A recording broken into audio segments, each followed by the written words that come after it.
Este es el primero en el minuto 14 que sirve para que Suárez marque el 1-0. Rubén Suárez ponía por delante al conjunto azulgrana ante el cuadro periquito.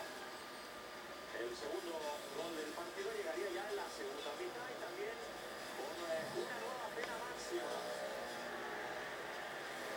Desde los 11 metros, Rubén Suárez además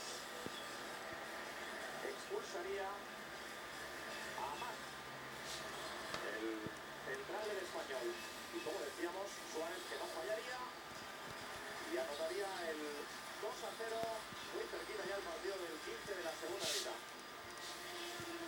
Con la izquierda, esta vez batiendo al portero del Español. Recortaría distancias el conjunto blanquiazul con este gol de Héctor Moreno. En el minuto 72 de partido quedaba todavía mucho, jugada de Pandiani que la pone en el segundo palo.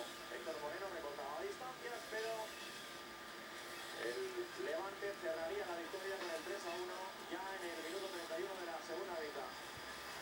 El experimentado arquero con la zurda la pone en la escuadra. Golazo, por cierto, del arquero, este 3-1, como ha podido comprobar en un partido que vería una segunda expulsión del Español.